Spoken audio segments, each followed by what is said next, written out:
야고보서 3장 1절입니다. 이제 오늘 본문 3장 1절서부터 4장까지는 이게 두 번째 큰 시험 말 문제를 다룹니다.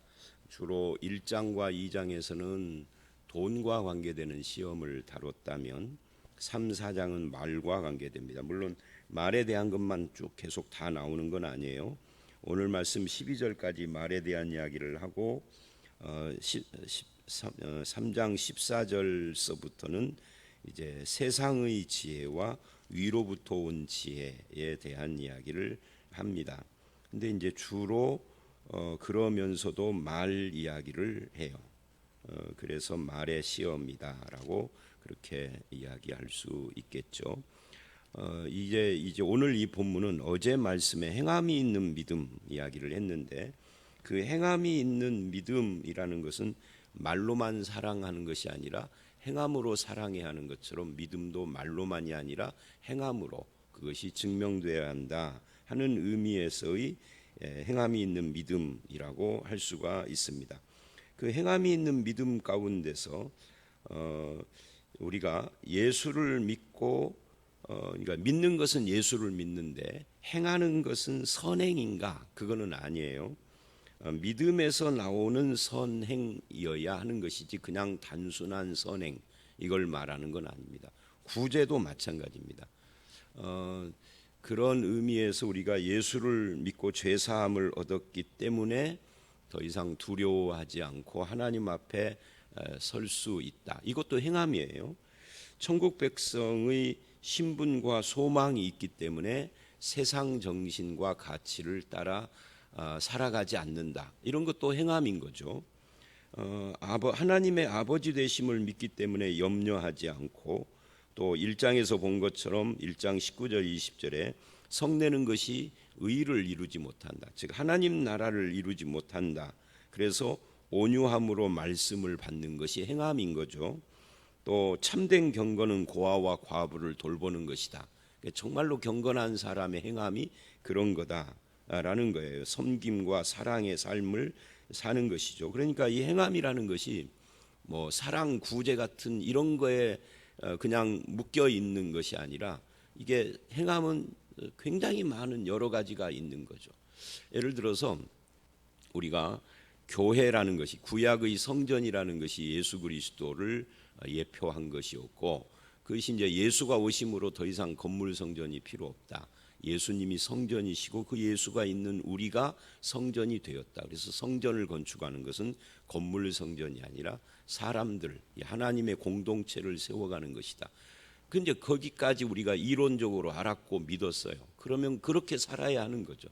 근데 그렇게 알고 있었는데 계속해서 이 사람 성전을 허무는 일을 계속해요. 말도 그러고 행실도 그렇고. 그러면 행함이 없는 믿음인 거죠. 그러니까 이 행함이 있는 믿음이라는 것이, 믿음은 예수를 믿고 행함은 선행이다 또는 뭐 사랑이다, 이렇게 딱 묶어놓으면 안 된다는 거죠. 그래서 어제 말씀에 나온 이 사랑의 예화는 그건 예를 든 거예요. 사랑도 말로만 하면 안 되는 것처럼 믿음도, 이런 뜻이지 믿음의 행함은 사랑이다 이건 아니다는 거죠. 물론 율법의 완성이 사랑이다라고는 해요. 그거는 율법의 완성을 이야기하는 것이죠. 자, 그래서 이제 이런 의미에서 아브라함의 행함은 이삭을 바침으로 그 믿음이 드러나고 증명이 됐다, 그런 이야기죠. 이제 예수를 믿는다면은 뭐 차별을 하지 말라, 2장 9절 같은 데서도 그것도 행함인 것이죠. 행함이, 그런데 그런 행함 중에 오늘 이제 3장은 말에 대한 이야기를 한다. 우리가 예수를 믿고 행함이 있는 믿음이 있다면 돈 문제에서도 그렇게 해야 하지만 말 문제에 있어서도 이렇게 하는 것이 행함이다, 이런 이야기를 지금 하고 있는 거예요. 여기 1절을 보면 선생 이야기가 나옵니다. 이 선생 이야기가 나오는 이유가 뭐냐 하면은, 이게 말과 혀를 사용하는 것이 오늘 본문 전체의 핵심이기 때문에 선생 이야기가 나옵니다. 근데 이제 이 선생 이야기에 있어서 우리가 오해할 수 있어요. 그건 뭐냐면 그러니까 직업으로서 선생이 되지 말아라 라든지 목사도 하지 말고 구역장도 하지 말고 인도자도 하지 말고 주일학교 교사도 다 가르치는 사람들이잖아요. 그럼 그런 거 다 하지 말아야 되겠네라고 오해하는 경우가 흔치는 않으나 있더라고요. 그래서 오래전 이야기입니다만은 주일학교나 구역장 못하겠다, 구역 인도자 못하겠다 하는 분이 있었는데 그 이유가 선생 되지 말라고 나는 선생 자격이 없다 이거예요. 선생 자격이 있는 사람이 어디 있어요? 목사 자격이 있는 사람은 또 어디 있어요? 없어요. 없는데 부르셔서 세우시고 만들어 가시고 그렇게 하시는 거죠. 그래서 이것을 그렇게 오해하면 안 됩니다. 목사나 주일학교 교사나 구역 인도자가 되지 말라가 아니라 남을 충고하고 비판하면서 자기는 그렇게 행치 않는 것에 대하여 지적하는 것이죠. 뒤에서 비난하고 욕하고 뭐 이런 것을 말하는 것이죠. 또 이 오해 중에 하나는 이제 2절을 보면 우리가 다 말 실수가 많으니 만일 말에 실수가 없는 자라면 온전한 사람이라. 그래서 말 실수 이야기를 하니까 또 우리가 1장에서도 본 것처럼 말하기는 더디하고 듣기는 속히 하고 뭐 이런 말씀들까지 합해서 말을 많이 하지 말아야 된다. 어떤 경우든지 침묵을 지켜라. 뭐 이런 것으로 이 본문을 또 적용을 하는 분들도 있더라고요. 내가 말수를 좀 줄여야 되겠구나.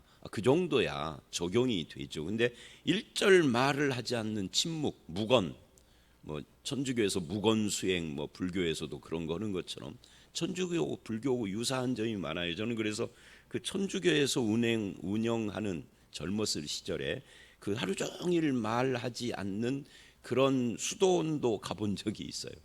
하루 종일 말을 안 하니까 얼마나 답답한지 몰라요. 근데 그들은 그것을 경건이라고 그렇게 훈련을 하더라고요. 근데 그런 의미는 아닙니다. 이제 쭉 이어지는 3절 이하 이런 그 문맥을 보면 말의 위력을 잘 깨닫고 말을 바르게 하라 이런 것이지 1절 하루 종일 말 한마디 하지 말아라 이런 의미로 쓴 것은 아니다 그 말이에요. 특히 이제 9절 10절에 한 입에서 찬송과 저주가 나오는 것처럼 말을 그렇게 함부로 쓰지 말아야 한다라는 이야기고, 내일 말씀 이제 13절 이하에 나오는 것처럼 이게 지혜, 하늘로부터 위로부터 오는 지혜와 관계가 되는 거죠. 이제 그거는 이 말 문제는 내일도 연결이 되니까 그때 보기로 하고요. 다시 1절 이하로 와 보면 이제 선생 문제는 그렇고요. 2절에 보니까 금방 우리가 본 것처럼 실수가 많으니 말의 실수. 그러니까 실수가 많으니 이 말은 말의 실수를 말하는 게 아니라 인생 살다 보면은 말뿐만 아니라 실수가 많죠. 여러 가지 실수를 하면서 사는 것이 인간입니다. 실수 없는 인간은 있을 수가 없죠. 완전한 인간이라 혹시 몰라도 성경은 완전한 인간 존재한다고 말하지 않으니까. 근데 실수가 있는 중에 그 중에 말 실수가 이제 오늘 본문의 주제인데, 이 말에 실수가 없는 자라면 곧 온전한 사람이라. 완전한 사람이 아니에요. 온전한 사람이라. 그래서 말의 실수에 대해서 우리의 방향이 뭐냐면 온전한 사람 되는 것이 이 말 문제에 있어서 우리의 방향이다. 그럼 온전이라는 것은 뭐냐? 이 성숙이에요. 그러니까 우리가 성숙한 사람, 말에 성숙한 사람이 되어야 한다. 누가 온전하고 성숙한 말을 하는 사람이냐? 일단 1장 19절로 25절을 보면 그것과 연관을 해서 이 말 문제가 하나님 나라를 이루는 것하고 연관이 된다. 성내는 것이 하나님의 의를 이루는 것이 아닌 것과 관계가 되고, 또 1장을 가보면은 1장 26절 같은데 스스로 경건하다고 생각하면서 혀를 제갈 물리지 아니하고 그래요. 자기 마음을 속이면 그 경건이 헛것이다. 그러니까 혀를 제갈 물린다 이 말은 말을 않는다가 아니라 말을 통제하는 거죠. 제어하는 거죠. 오늘 이 3절에서도 그 제갈 물리는 이야기가 또 나옵니다. 그래서 개인이든 교회 공동체든 말로써 세워지기도 하고 말 때문에 무너지기도 합니다. 이제 교회에서 가끔 목회자하고 별 문제가 없는데 교회를 떠나겠다는 사람들이 있어요. 뭐 가끔이 아니라 그런 사람들이 자주 있죠. 이제 뭐 한 두 달, 세 달 이런 단위로 보면 없지만 몇 년 단위로 보면 있어요. 그런데 그런 분들 중에 다수가, 상당수가 이 말 문제의 상처가 많아요. 그러니까 뭐 교회에서 어울리다 보면은 말을 서로 하다 보면 안 해야 할 말을 한다든지 아니면은 상대방의 진정성을 왜곡하고 오해해가지고 듣는, 그러니까 말도 말이지만 들을 때 잘못 듣는 경우도 굉장히 많고요. 그래서 이제 이런 경험을 교회를 옮기면서 몇 번 당한 사람은 마지막 교회다 여기는 하고 간 교회에서는 일절 어울리려고 하지 않는 거죠. 예배만 딱 드리고 가고. 이게 이제 신앙의 병든 거예요. 상처죠. 이 교회라고 하는 것은 교제가 굉장히 중요한 부분입니다. 하나님과의 수직적인 교제, 예배라든지 말씀, 기도, 그리고 수평적인 교우들과의 교제, 이 한 몸을 실제로 이루어가는 이 두 가지가 사실은 뼈대인데 한쪽을 포기해버리면은 그건 그냥 종교 생활하고 있는 것이죠. 마음의 위로받고 그 정도지 참 신앙의 모습이 아닌 거거든요. 근데 이걸 이제 상처를 계속 받다 보면은 이제는 이번에 가는 교회에서는 내가 일절 사람들하고 안 어울리겠다, 이런 사람들이 있다고요. 그건 좋은 것이 아닌데, 성경이 말하는 신앙의 모습이 아닌데. 그래서 이 말 문제가 굉장히 중요하다 하는 거예요. 온전한 사람, 성숙한 사람이 되어야 한다. 말로 세워지기도 하고 무너지기도 하고, 그런 의미에서 나는 말을 성숙하게 하는 사람인가. 성숙이라는 것은 관계 속에서 드러난 사람들과의 관계, 사람을 세우고 공동체를 세우고 하나님의 의와 나라를 세우는 그런 언행을 하고 있는가. 이 사랑과 선행을 격려하는 말을 하고 있는가. 말로써 서로의 그 어떤 신앙을 격려하고 세워주고 그래야 되는데, 이 말은 마음의 표현이잖아요. 그래서 능히 온 몸도 굴레 씌우느니라. 2절 끝에 그렇게 나오죠. 이 말이 어느 정도 위력을 가지고 있는지를 말하고 있는 겁니다. 이 위력에 대해서 3절로 6절은 예화들이에요. 이 예화들이 이제 이런 이야기죠. 그 예화의 핵심 중에 하나가 덩치가 커다란 것을 작은 것이 제어하는 것을 예로 듭니다. 3절 우리의 말들의 입에, 우리가 말들 이것은 이제 언어 말이 아니라 호스, 동물 말입니다. 동물이 말이 얼마나 커요. 그런데 입에다가 작은 재갈 하나를 물려서 우리 마음대로 통제하고 순종하게 하고 제어한다 그 말이에요. 그런 것처럼 우리의 입에서 나오는 말도 그렇게 내 인생에 굉장한 영향을 준다는 의미에서 예를 든 거예요. 또 4절을 보면 그렇게 큰 배를 봐라. 광풍에 밀려가는 것들을 지극히 작은 키 하나로 그 광풍을 헤치고 나아갈 수 있도록 사공의 뜻대로 운행을 하는데, 이게 우리의 혀도 그런 일을 한다. 작지만. 그래서 5절 이와 같이가 뭐예요? 우리가 어제 그 행함이 있는 믿음을 할 때에도 이와 같이라는 말을 17절에서 봤어요. 그러니까 17절에 이와 같이, 2장 17절을 이와 같이라는 말은 15, 16절에 나오는 사랑 이야기가 믿음의 행함을 말하는 것이 아니라 믿음의 행함에 대한 예화였다라는 것을 말하는 겁니다. 사랑도 말로만 하면 안 되는 것처럼 믿음도라는 뜻이지. 그래서 오늘 이와 같이라는 5절도 3절, 4절이 일종의 예화가 됐다는 거죠. 그런 말들과 배처럼, 배의 키, 말의 재갈처럼 혀도 작지만, 재갈이나 키는 혀처럼 이 세 가지가 더 공통분모가 작은 것이죠. 작은 건데 큰 것을 제어하잖아요. 여기서는 제어한다 하지 않고 5절은 자랑하도다 그래요. 그러니까 말은 적은데 이 적은 것으로 자랑한다. 작은 그러면서 또 이런 말을 해요. 작은 불이 얼마나 많은 나무를 태우는가.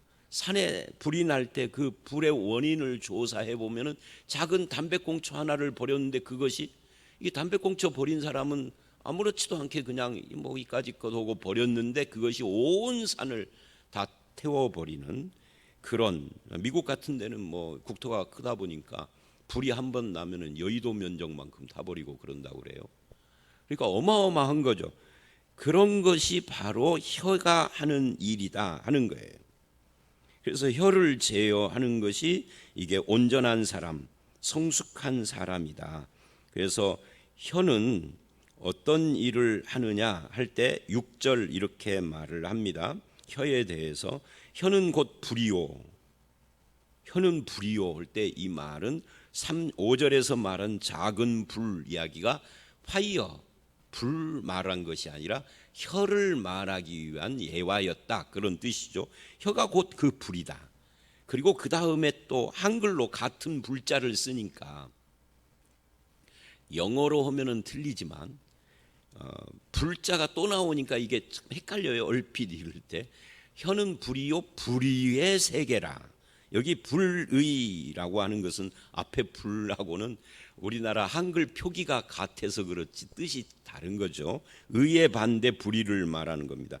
그러니까 혀는 그렇게 작은 것이지만 그것이 우리 온 몸을 더럽히기도 하고 우리의 생애, 일생의 그 삶의 수레바퀴, 인생을 수레바퀴, 마치 수레바퀴가 굴러가는 것처럼 인생이 그렇게 가고 있는데 이 수레바퀴를 뭐 한다는 거예요? 불살라버린다. 그러니까 인생을 완전히 확 초토화시켜버리는 것이 한마디 말로 그게 그렇게 되는 것이다. 그러니 이 불의의 세계다는 거죠. 마치 1장 20절에 성냄이 의를 이루지 못한다 하는 것과 좀 비슷한 이야기입니다. 그래서 그렇게 엄청난 일을 하는 이 혀가 우리의 인생을 불살라서 지옥불 같은 것으로 그렇게 사용되어지는, 그래서 뭐를 하라는 거죠? 다시 앞에서 보면은 이제 다시 2절로 가보면은 이 혀를 잘 제어해서 성숙한 사람이 되어야 한다. 그래야 되는 이유가 뭐냐를 3절로 6절이 예를 들어서 말을 한 거예요. 이렇게 놓고 보니까 우리가 말을 함부로 하면 안 되겠죠. 말을 신중하게 해야 하고, 우리나라 말도 뭐 말을 주워 담을 수 없다, 뭐 천냥빚도 뭐 말 한마디에 뭐 이런 이야기들이 다 여기에 해당되는 그런 이야기입니다. 그리고 이제 7, 8절은 이런 예화를 다 마친 뒤에 그걸 적용을 하는 거예요. 혀를 길들여야 된다. 말을 길들이는 것처럼 배를 제어하는 것처럼 길들여야 된다. 그래서 7절 여러 종류의 짐승, 새, 벌레, 바다의 생물 다 길들일 수 있다. 옛날에 아이들이 어렸을 때 그 돌고래 쇼를 한 2번 정도 보러 간 적이 있는데 참 신기하죠. 그 돌고래를 어떻게 훈련을 시켰는지 신호만 하면은 뭐 뛰기도 하고 막 공중에서 그러잖아요. 그렇게 길들일 수 있다. 심지어 벌레도 길들일 수 있고 모든 동식물, 식물이 아니죠. 동물, 벌레 이런 것들을 다 길들일 수 있다. 앵무새도 사람 말을 따라하게 만들 수 있고 할 수 있다. 그런데 그렇게 다 할 수 있는데 혀를 길들이는 사람은 드물다. 혀는 굉장히 어렵다. 동물은 먹을 거 가지고 길들이잖아요. 혀는 뭘로 길들이죠? 혀를 길들일 방법이 없는 거예요. 결국 혀는 마음에서 나오는 것이라 마음을 길들여야 하는 거죠. 내 마음과 생각을 뭘로 채우느냐, 이게 길들이는 것이죠. 그래서 혀를 능히 길들일 사람이 없나니 쉬지 않는 악이요 죽이는 독이 가득하다. 그러니까 길들이지 않으면 거기에서 악과 독이 계속 나온다는 거죠. 이 악과 독으로 뭐를 하죠? 일단 처음에는 다른 사람을 상처 주고 죽이는 일을 하고 그것이 부메랑처럼 돌아와서 나를 죽이고 그잖아요. 누군가 내가 무슨 말을 했는데 그것 때문에 교회를 떠났대, 이 말을 모르고 있다가 돌고 돌아서 1년 만에 내 귀에 오면은 이제 교회 가는 것도 부담스럽고 사람들 눈치 보이고 자기도 상처받아. 그러니까 이 혀라는 것은 남과 나를 다 동시에 상처 주고 망하게 하는 것이다. 그래서 말을 함부로 막 어디서 들은 풍을 막 쏟아내면 안 돼요. 일단 기독교인이라면 내가 지금 하려고 하는 이 말이 교리적으로 옳은가, 성경적으로 옳은가. 그 다음에 두 번째, 첫 번째는 그거예요. 두 번째는 이것이 옳은 이야기라 할지라도 덕을 세우는가. 여러분, 옳은 이야기, 제가 그 설교할 때 그냥 좀 함부로 표현하는 단어들 몇 개가 있잖아요. 옛날에는 지랄 이런 말도 좀 많이 했었는데 요즘은 안 하는 편이고, 그런 것 중에 하나가 이런 거예요. 옳은 말을 재수 없이 하잖아요. 재수 없이라는 말을 제가 가끔 하는데 정말 그래요. 내가 지금 옳은 말이라는 자신감 때문에 말을 재수 없이 한다. 그럼 덕을 세우는 게, 재수 없이 이 말은 성경적으로 표현하면 덕을 못 세운다 그 말이에요. 옳은 말도 덕을 세우게 해야 하고, 이게 덕 세우는 것이 아니다 그러면 안 하는 게 좋죠. 말하지 않는 게 좋아요. 요거 안 해야 할 말을 해서 부부싸움도 하고, 그죠? 교회에서도 틀어지고 서로. 가정과 교회만 그러는 게 아닙니다. 사회에서도 마찬가지예요.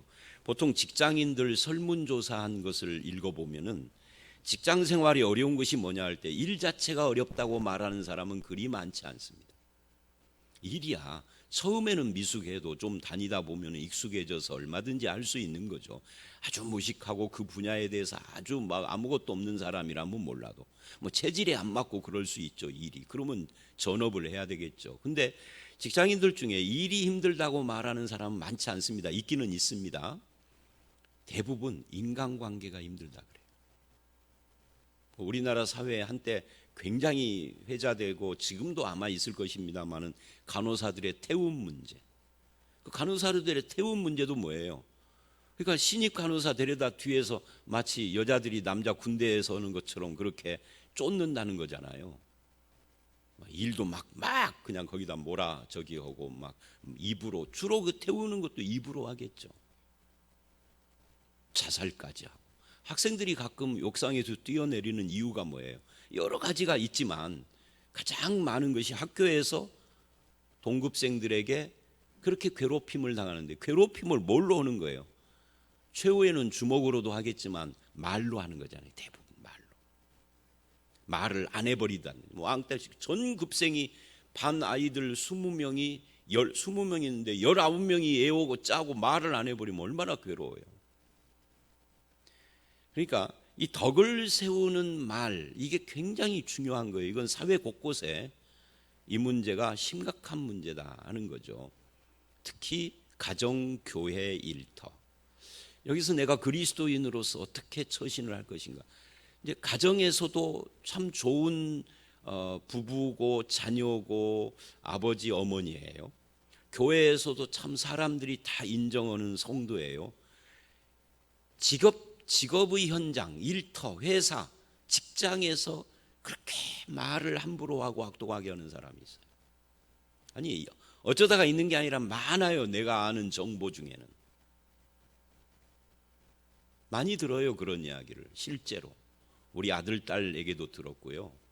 심지어 우리 교인 중에 어떤 사람이 직장에서 어떻게 하는 것을 남의 교인이 저한테 말해주더라고. 그걸 내가 담임 목사라 차마 대놓고 현장에서 본인이나 아니면 공개적으로 말을 못할 뿐이지. 참 그렇게 되면은 참 허퉁해요. 목회라는 것이. 아니 교회에서도 가정에서도 그럴듯한데 왜 직장 가서 그렇게 악독하냐 말을. 교회 직분도 좀 있으면서 본인한테 대놓고 말을 할 수가 없죠. 그렇게 말을 하면 교회 떠나라는 소리인데. 여러분 제발 좀.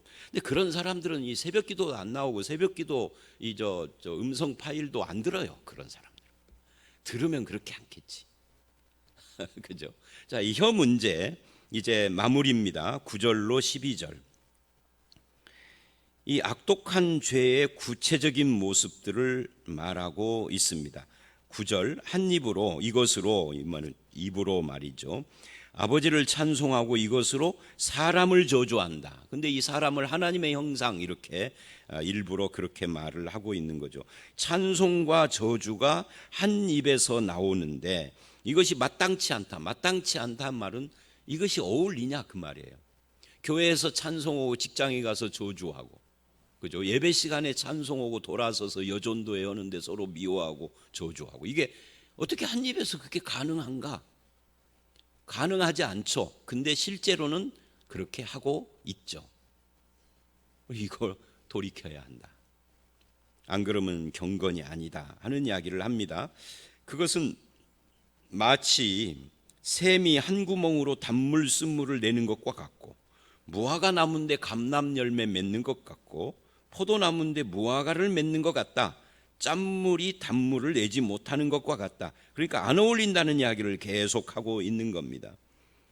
그런 의미에서 우리는 말을 성숙하게 잘 해야 합니다. 특히 남이 한 말을 옮길 때 잘 옮겨야 합니다. 제대로 옮겨야 하고, 나는 고지곳대로 옮겼어. 그죠? 저 사람이 아 한 걸 이 사람에게 아 했어요. 그것이 잘 옮기는 것이 아니에요. 아라고 들었는데 이 말을 당사자인 이 사람에게 아 하고 말을 하면은 상처가 엄청 크겠구나. 그러면 어로 좀 바꾸든지 말을 안 턴지 해야지. 아를 그대로 옮겨. 나는 정직하게 해서 하나님 앞에 나는 진실해요. 그 진실함이 상처를 주었다면 그 책임 내가 받아야 되고, 이 상처가 예수를 떠나게 했다면 연자맷돌을 매야 해요, 목에다가. 고린도전서에 너의 말로 하나님이 택한 그 구원한 형제를 망하게 했다라고 하면 그 심판을 네가 당해야 하는 거죠. 아라고 옮긴, 아라고 한 그 사람이 아니에요. 그걸 옮긴 네가 당해야 하는 거죠. 그래서 말을 옮길 때도 잘해야 합니다. 하나님을 찬송한 입으로 저주를 하면은 안 된다. 2절로 다시 가보면 우리도 실수가 많은 인간이라는 걸 인정하고, 이걸 인정한다라는 것은 그러니까 나는 말을 할 때에도 실수할 수 있는 존재구나.